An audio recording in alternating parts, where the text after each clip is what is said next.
1º de agosto de 2024.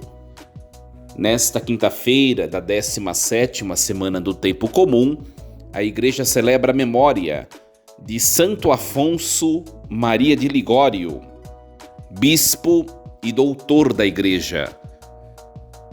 Em nome do Pai, e do Filho, e do Espírito Santo. Amém. Meus queridos filhos e filhas, muito bom dia. A paz de nosso Deus e Senhor Jesus Cristo esteja contigo, com sua família. Sejam todos bem-vindos. Nesta manhã, nós celebramos Santo Afonso.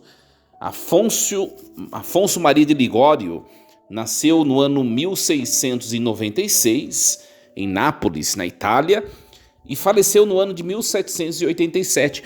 Então, Santo Afonso viveu da transição do século XVII para o século XVIII. Santo Afonso, ele era advogado civil, um homem inteligente e desiludido com a profissão pelas injustiças que percebia, ele buscou refúgio na vida religiosa, se tornou sacerdote e passou a não mais no mundo ser advogado, mas agora nos braços de Jesus se tornou o advogado da misericórdia, o promotor do perdão do Senhor. Tornando-se sacerdote, Santo Afonso Maria de Ligório se tornou um confessor exímio, por isso que depois escreveu muitos textos sobre o assunto teológico da moral cristã, assuntos concernentes à direção espiritual, a relação do homem com Deus, a vida de pecado, a vida da graça, esses assuntos concernentes à área teológica da moral. Santo Afonso Maria de Ligório fundou a congregação dos redentoristas. Para quem não conhece onde trabalham os redentoristas, são aqueles padres que cuidam do Santuário Nacional de Aparecida, os redentoristas, fundados por Santo Afonso Maria de Ligório, um homem, um santo que viveu nessa transição do século XVII para o século XVIII. Louvado seja Deus, meus queridos, essa é a vida de Santo Afonso Maria de Ligório. Vale a pena sempre, aqui a gente dá somente uma pitadinha, né? Uma pitadinha do que foi o santo celebrado pela Igreja, né? Mas vale a pena lermos os textos de Santo Afonso. Quem estuda teologia, né? Os seminaristas sempre tem contato com os textos quando estuda moral fundamental, moral conjugal, enfim. Santo Afonso é um homem muito usado assim, os seus materiais, os seus textos, né, a sua doutrina muito usada, muito utilizada pela Igreja e nos estudos teológicos. Então, um grande exemplo para nós. Depois se tornou um bispo exímio, né, cheio de retidão, sempre ajudando as pessoas a não se desviarem das verdades da fé, mesmo nas situações mais desafiadoras da vida pessoal, da vida conjugal, da vida familiar. Meus queridos, nós vamos meditar nesta manhã desta quinta-feira a leitura do livro do profeta Jeremias, hoje o capítulo 18, versículos do 1 ao 6. Palavra dirigida a Jeremias, da parte do Senhor. Levanta-te e vai à casa do oleiro, e ali te farei ouvir minhas palavras. Fui à casa do oleiro, e eis que ele estava trabalhando ao torno. Quando o vaso que moldava com barro se avariava em suas mãos, ei-lo de novo a fazer com esse material um outro vaso, conforme melhor lhe parecesse aos olhos. Fez-se em mim a palavra do Senhor. Acaso não posso fazer convosco como este oleiro, casa de Israel? Diz o Senhor. Como é o barro na mão do oleiro, assim sois vós em minha mão, casa de Israel. Palavra do Senhor. Graças a Deus. Meus queridos, nós continuamos acompanhando os chamados lamentos de Jeremias, né? o livro dos Lamentos de Jeremias, também conhecido mais popularmente como as Confissões de Jeremias, né? E aqui, no fundo, são textos quase que com um tom poético, né? Esse texto que hoje nós ouvimos, um texto muito conhecido por nós, né? Muitas pregações, muitos temas de retiros, de encontros. Muitas vezes as pessoas usam essa passagem de Jeremias 18, né? Do 1 ao 6, para se utilizar em pregação espiritual, enfim. Porque é um texto muito bonito mesmo. O texto, Jeremias, ele compara a figura de um oleiro que está a moldar o seu vaso, compara com Deus, que quer recriar o ser humano, quer recriar aquelas pessoas que viviam no tempo de Jeremias. Uma situação muito difícil. Nós já acompanhamos o período histórico de Jeremias, que é o período da idolatria, do reino de Judá, o povo que se afastou de Deus, né? O reino do sul, o reino que se perverteu religiosamente, adorando deuses falsos, com práticas e costumes religiosos que não eram próprios daquele povo, ensinados por Deus, né? E aqui, Jeremias, com esse poema de hoje, né, tão bonito, vem nos dizer que Deus, ele deseja fazer uma história nova conosco. Ele deseja. Olha só, a palavra foi dirigida a Jeremias da parte de Deus. Levanta-te, vai na casa do oleiro e ali te farei ouvir minhas palavras. Deus quis que Jeremias visse o oleiro confeccionando o vaso. Deus quis, para poder fazer a comparação, né? Sabe, esse é o primeiro ponto da nossa reflexão. Às vezes a gente vê algumas situações próximos de nós, minha gente, e Deus permite algumas situações próximas a nós, não para nós julgarmos ou condenarmos as pessoas. Primeiro, porque nós não somos dignos disso. Quem se acha muito digno de condenar e apontar alguém, por pior que seja a tragédia, por pior que seja acontecido na sua vida pessoal, familiar, é porque não olhou a própria vida. Me desculpe, né? Deus permite algumas situações próximas a nós, guarde bem isso, para que nós olhemos para nós e percebamos que nós precisamos nos converter para não passarmos as mesmas experiências. Porque nós somos tão pecadores ou piores do que aquela pessoa que está passando por aquela dificuldade. Eu vou dar um exemplo para vocês, de verdade, um exemplo assim, aleatório, né? Eu moro num X lugar e eu tenho uma família que é vizinha a mim, um exemplo, tá? Uma família vizinha está passando por grandes problemas familiares. O casamento dessa minha vizinha está se destruindo por X motivo, tal coisa, tem acontecido tal coisa. Essa minha vizinha é muito próxima a mim, ela tem partilhado as coisas para mim. E depois eu fico a condenando, apontando e ponderando as coisas que nem fazem parte da minha vida, mas é da vida do outro. Um exemplo para vocês. Se eu faço isso, eu faço errado. O que eu tenho que usar? Eu vou usar a vida do outro para mim? Em que sentido? No sentido de olhar a minha vida. Que eu também passo por momentos, se não forem exatamente iguais, mas parecidos. Eu tenho que olhar para a minha vida e olhar para a vida, para o testemunho das pessoas que estão próximas, no exemplo que eu dei, da minha vizinha, e falar, não isso, né? Tá vendo o que aconteceu ali? É por causa disso, é por causa daquilo, é porque não sei o quê. Porque a gente sempre tem solução para o problema dos outros, né? Para o nosso a gente nunca tem. Não faça isso. Olhe para aquilo e peça para Deus, Senhor, que aquilo se resolva. Aconteceu isso por causa do pecado de alguém, do pecado de fulano, de ciclano.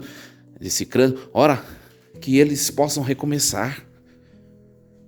E na minha vida eu coloco isso como um exemplo para eu também, alerta como estou, não proceder, não seguir os mesmos erros. É para isso que servem esses testemunhos, minha gente. Sabe? O problema é que a gente usa as coisas dos outros para diminuir os outros. Não, usa o testemunho da vida do próximo para nossa própria conversão e para nosso próprio autojuízo, para a gente olhar, olha, eu também não estou muito legal. Eu também não estou bem. Então, Jeremias ele é levado por Deus diante daquela situação, daquela cena do oleiro. O oleiro, o vaso estava sendo moldado com barro, né? E o oleiro, tal como que aquele vaso moldado, né? Ele fosse moldado tudo diferente. O oleiro estava refazendo aquele vaso. Né? Olha só, fui à casa do oleiro e eis que ele estava trabalhando ao torno. Quando o vaso que moldava com barro se avariava em suas mãos, ei-lo de novo a fazer com esse material um outro vaso. Então o oleiro estava aproveitando aquele vaso em suas mãos, desmontando, desconfigurando, com o mesmo material ele construiu um novo vaso. Isso tem muito a dizer para Jeremias naquele tempo, e depois também para nós. Para Jeremias, o que o texto estava dizendo? Que Deus não queria abandonar o povo de Judá. O povo de Judá está pisando na bola. O povo de Judá está pisando na bola. Está vendo que já aconteceu uma guerra, está vendo que as coisas estão apertando e não se convertem. Mas Deus quer esse povo, Deus não vai descartar esse povo. A partir desse povo, desse material mesmo, é que o oleiro, Deus vai construir um novo vaso, mas não algum outro material. É este povo que Deus ama. E para a nossa vida? Nós vivemos num século do descarte, minha gente. Presta bem atenção. É muito mais fácil aquilo que não me agrada, aquilo que está me incomodando, aquilo que não está contribuindo comigo. É muito mais fácil eu pegar aquilo, descartar, sabe? E pegar um material novo, uma coisa nova e começar de novo. É muito mais fácil. Só que a palavra de hoje está falando o quê? Deus quer que você reconstrua a sua vida a partir do que você é e do que você tem. Para de querer coisas novas. Olhe para o que você é e o que você tem. É aquela coisa, o marido da vizinha é sempre o melhor. O carro da vizinha é sempre melhor do que o meu. A vida financeira do vizinho é sempre melhor do que a minha. Né? A educação do vizinho é sempre melhor do que a minha. Os bens, a caminhada de sucesso, tudo, parece que tudo que é do outro é melhor do que é o meu. Para com isso. Nas mãos do oleiro, o oleiro quer usar o mesmo barro. Agora está num formato de vaso, mas ele vai desfazer esse formato com o mesmo material e construir um novo. Nós somos importantes, o que nós temos nos basta. O que é nosso, o que não é, não é. E Deus quer fazer uma história, Deus quer nos modelar com o que nós temos. O oleiro não pegou um novo barro. Ele usou aquele vaso disforme e fez um novo vaso, cheio de beleza na sua forma. Sabe, é muito mais fácil querer parar com tudo, destruir tudo, acabar com tudo e querer coisas novas. E você vai viver uma pessoa que vai viver a vida, você vai ser uma pessoa que vai viver a vida inteira se tentando, se reconstruindo. Só que você não vai chegar num ponto de satisfação pessoal. Sabe por quê? Porque você é uma pessoa de descarte. Tenta viver a sua realização enquanto ser humano a partir daquilo que Deus te entregou. Se Deus te deu alguma coisa, é porque é aquilo para você cuidar. É aquele vaso. Pode estar trincado, pode estar quebrado, pode estar lascado, pode estar sem brilho. É aquele material. Pode ser que o vaso que Deus te entregou aos seus cuidados precisa ser totalmente derretido no fogo que queima, que machuca, mas que vai te permitir reconstruí-lo novamente por inteiro e fazê-lo novo. O fogo que aquece a argila Ele machuca a argila. Ele machuca. Mas ele a permite ser novamente modelada. Aprendamos, fantástico. Esse texto de hoje é um texto fantástico. Fantástico, fantástico. Nós somos esse barro nas mãos de Deus, o oleiro, que precisa ser modelado. Nós precisamos também, nós precisamos perceber que nós também precisamos nos transformar, minha gente. A gente reclama muito das coisas que nos são externas. As minhas coisas não prestam, o que eu tenho não presta, o meu marido não presta, meu filho não presta, meu chefe não presta. Espera um pouquinho. Tá todo mundo errado e você certo só? Ou será que você também precisa ser transformado? Você precisa agir de maneira diferente e começar a viver de maneira diferente para que tudo que seja ao seu redor possa viver harmonicamente com você e fazê-lo feliz? Será que não é você que precisa ser transformado? Então se permita. É muito fácil falar que só as coisas que estão fora de nós que estão erradas. Olhe para si um pouquinho. Olhe para si. Então, nós somos barro a ser modelado por Deus oleiro. E depois, quando nós vamos permitindo nos modelar por Deus, Deus também entrega aos nossos cuidados muitos barros para que nós também, como oleiros, porque nós somos co-criadores junto de Deus, né? Para que nós modelemos também outros vasos que precisam da nossa presença, da nossa ajuda. Deus, ele quer transformar a nossa família, o lugar onde trabalhamos, a nossa comunidade, o lugar onde convivemos, por meio das nossas mãos. Só que se eu não me deixo ser barro na mão do oleiro Deus, como que eu vou ser oleiro a modelar alguém se eu mesmo não me deixo ser modelado por Deus? Vocês conseguem perceber? Eu digo sempre isso, né? Aliás, a gente escuta muito isso quando a gente faz retiro, os padres, né? Os padres fazem uma vez ao ano, todos juntos, retiro espiritual. Isso é previsto, é obrigatório, canonicamente. E a gente sempre escuta isso. Padres, se vocês não entrarem em retiro, se vocês não se deixarem modelar por Deus, como é que vocês depois serão modeladores de vidas? Deixem-se nesse momento se modelar por Deus. É muito bonito isso. Você que é pai, que é mãe, a mesma coisa. Você quer seu filho salvo no céu? Você quer o seu filho num caminho de retidão, de paz, de alegria, de realização, não somente do mundo humano, mas realização eterna? Primeiro você precisa ser de Deus, primeiro você precisa estar bem.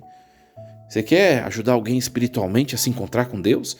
Como, se você não está bem?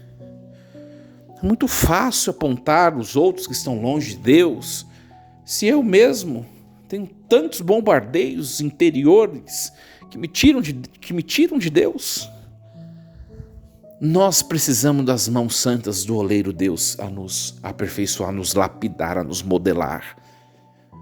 E nós precisamos também ajudar os barros que Deus nos entregou também a se tornarem vasos lindos para o reino dos céus. É uma missão árdua, é uma missão difícil.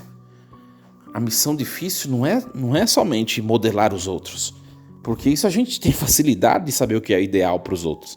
Talvez a missão mais difícil seja nós nos deixarmos modelar por Deus. Que bonito.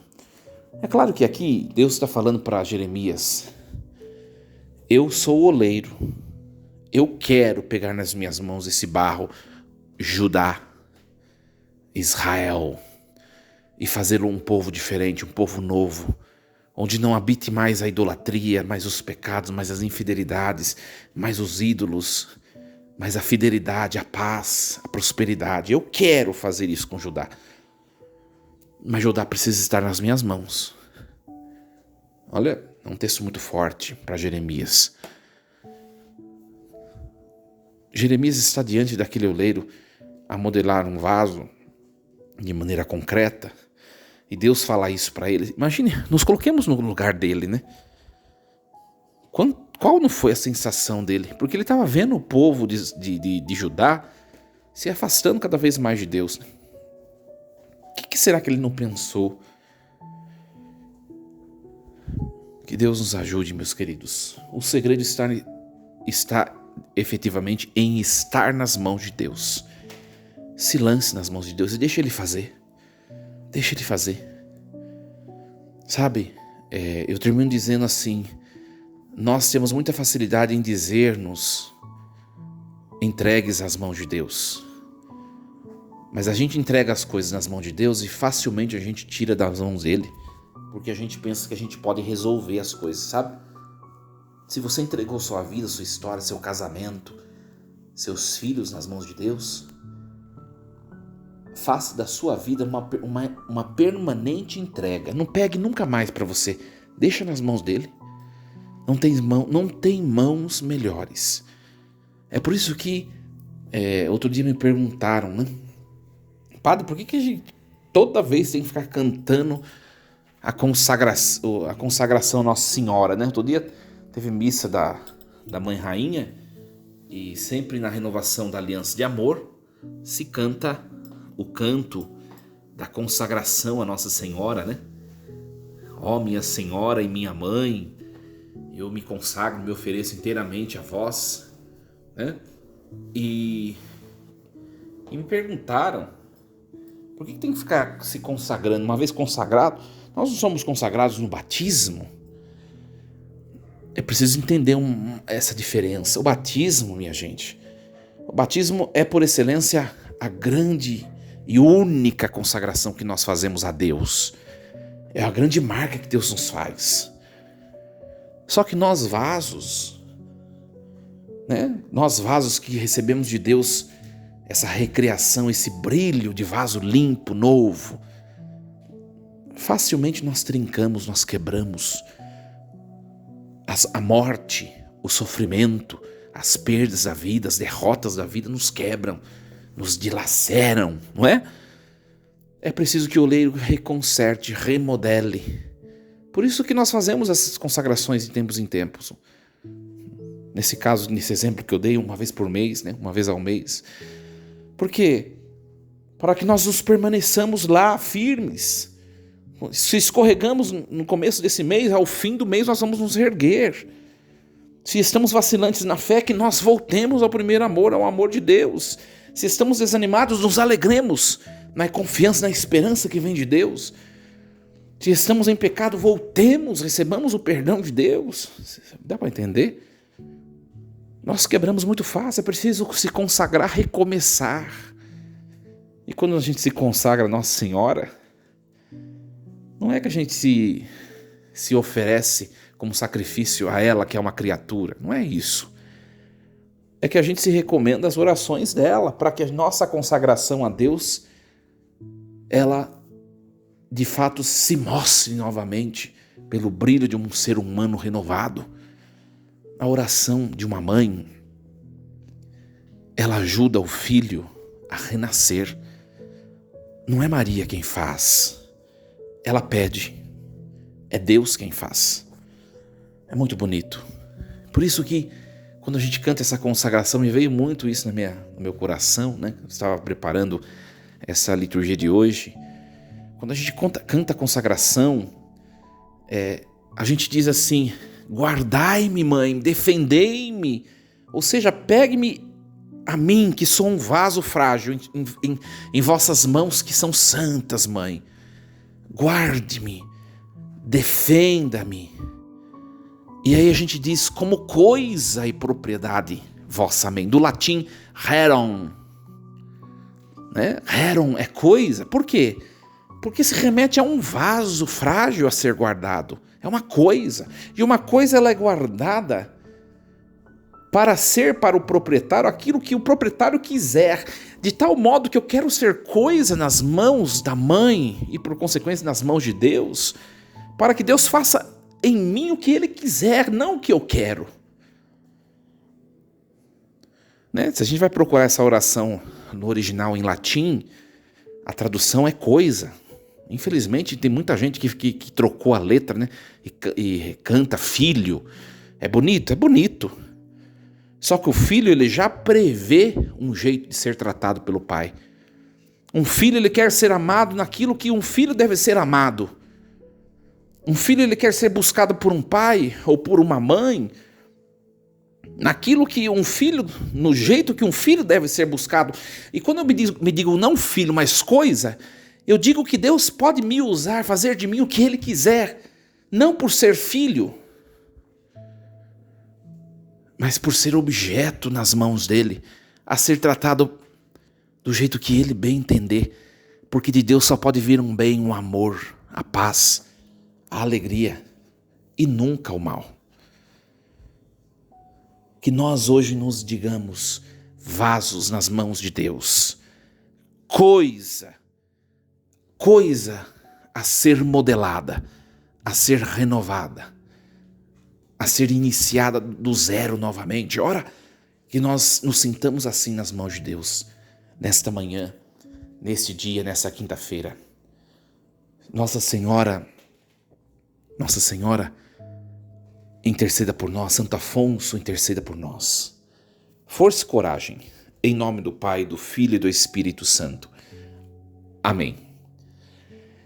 Meus queridos, nós iniciamos hoje um novo mês, o mês de agosto, e eu desejo a você que seja um mês cheio de Deus, cheios do toque dessa mão poderosa, desta mão, desse artífice tão amoroso e tão poderoso de Deus. Desejo um mês abençoado, o mês das vocações. Rezemos pelas vocações neste mês. Seja um mês promissor na sua vida, da sua família. Em todos os momentos desse mês, lembremos-nos, Deus está no comando de tudo.